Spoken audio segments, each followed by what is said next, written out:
We've got Aurodeep Nandi, India economist at Nomura, joining in on the show right now. Aurodeep, hi, morning, and thanks for waiting by. I mean, you'll understand that this is pretty much a breaking situation, so, I had to come to you a little bit later and make you wait. But Aurodeep, I know we plan to discuss so much more that's happening in the world, but I can't really help first talk about what's happening between India and Pakistan at the LOC, and it's not just restricted at the LOC, but it's gone further than that. I don't know how long it's going to take for the ceasefire, but purely from your economist hat, what could be the repercussions of this? Well, it's really difficult to say because ultimately it depends on sort of where the escalations lead to, right? At this point, I mean our baseline case remains that everything is as it is. So we have FY26 GDP growth at 5.8%. So we've not really changed our forecast because of this escalation. I think it's an evolving situation, so it's difficult to say for sure, and also depends on what the end game looks like. So yeah, I mean, and you see that also reflected in markets. I mean, there's not a sharp correction, but there is this sense of caution looking at these developments. Can you connect the dots for us? Tariff is a real threat. Interest rates are coming down. China +1 where India is winning. And then you've got the whole proposition of supply chain changes where India would benefit. 6 months out, I'm keeping geopolitical tensions as the joker in the pack. You don't know what you don't know. But what we know is that other aspects are changing. 6 months from now, where would be the India macro positioning? Yeah, I mean, and that's a very good question because we at this point we are so consumed by the literal war that we're forgetting that there's actually a trade war that's been happening in the background. Well, look, there's a positive and there's a negative, right? Let's talk negative first. Yes, if indeed the tariffs sort of kick in, if 6 months later, some countries may reach a deal, some won't. The growth is likely to be hit globally, right? We've in fact seen in the US there's been a huge front loading of imports in the first quarter of the calendar year, which means that in the next quarters, you could have a drawdown. Lower global growth will probably impact not just sectors which are under the influence of tariffs, but will also impact other sectors, say for instance services, which would face lower global demand.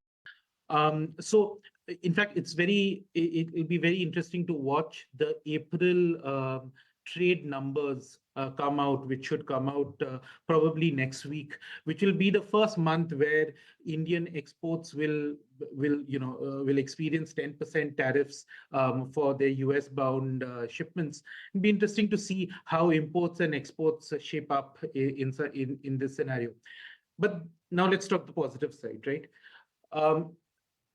When companies are thinking of the uncertainty on the global side, they're thinking about diversification from China. What we see is there's increasing anecdotal evidence that companies are considering India as an alternate destination. And there are a couple of reasons for this. One, in the past sort of 10 years or so, the tariffs, the way they have been imposed, China has been able to sort of bypass them through ASEAN countries, through Mexico. And this time the US tariff is not only on China, but also on these countries. So from that perspective, the fact that India hasn't been part of this trend largely means that there is an opportunity for India to exploit this new dynamics. And the second aspect is that India seems to be ahead of the pack when it comes to negotiating a trade deal with the US. I mean, even when reciprocal tariffs were being announced, India was already at advanced stages of sealing the terms of reference for the deal. We've heard very encouraging comments coming from the US side as well as from the Indian government that the negotiations are underway to get this sort of at least the first tranche done by the end of the year. And what that means is that suddenly companies will realize that, hey, here is here's one investment opportunity where we can access the US market much cheaper than other places. So I think the India's proactivity in terms of sort of just getting the trade deal in place along with this whole diversification from China should be a medium-term positive for growth. What are your channel checks indicating? I mean, there is no denying from the fact that India can be a beneficiary if manufacturing were to shift. But again, manufacturing is a very, very big umbrella and a very diverse pool. Where within manufacturing do you think it's going to be easy for India to actually pick up from where China left? Yeah, I think what was pleasantly surprising was this news that Apple is planning to all its manufacturing of iPhones for the US to India from China. And once you start sort of poking in, you see that this is not just Apple. Most of the top laptop companies are in fact also thinking now of expanding their production base in India. Primarily, it's more of sort of linking up with domestic tech firms so that they can sort of do the assembly and then send it off.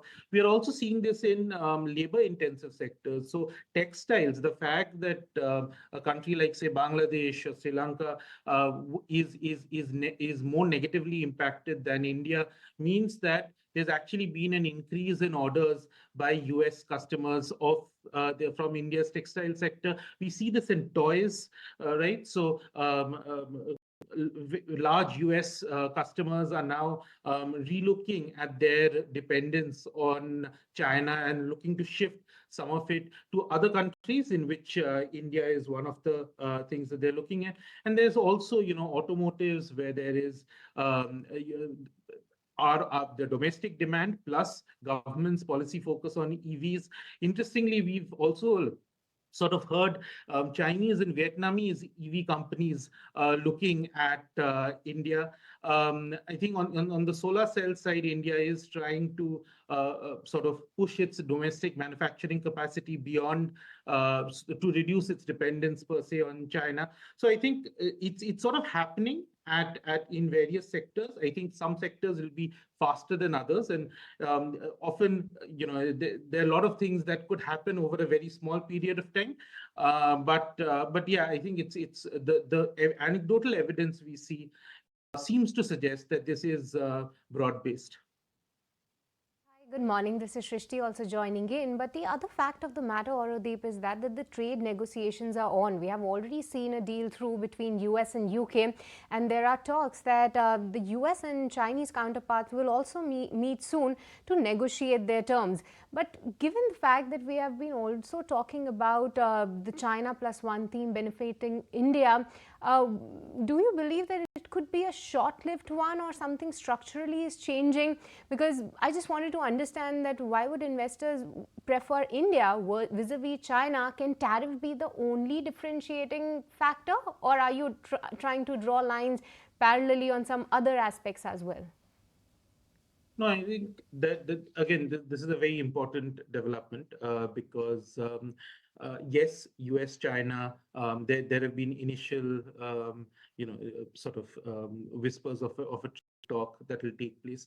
I think there are a couple of things that I sort of want to highlight. One is the fact that China has remained at the forefront of US's tariff focus, right? So US may be applying tariffs on a lot of other countries, but China is the one which, that's sort of at their core targeting, right? So the issues, the unresolved issues there there are quite a lot of unresolved issues, and it sort of also has to fit into how US wants to realign itself in the global economic and trading order.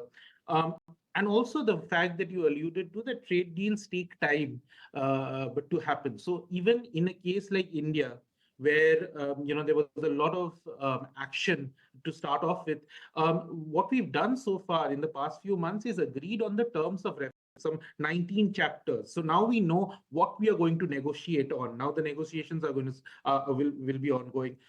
For China, it has to cover that ground. US and China will have to talk and then arrive at what they want to discuss on. And then, so those negotiations will take time. But having said that, you're making a very valid point, which is there are some, push factors. So for instance, push factors are like, there's China pressure, there's, you want to diversify, there could be a trade deal, but there also needs to be pull factors, right? So India cannot just rest on a tariff arbitrage or a tariff differential to make a lot of these work.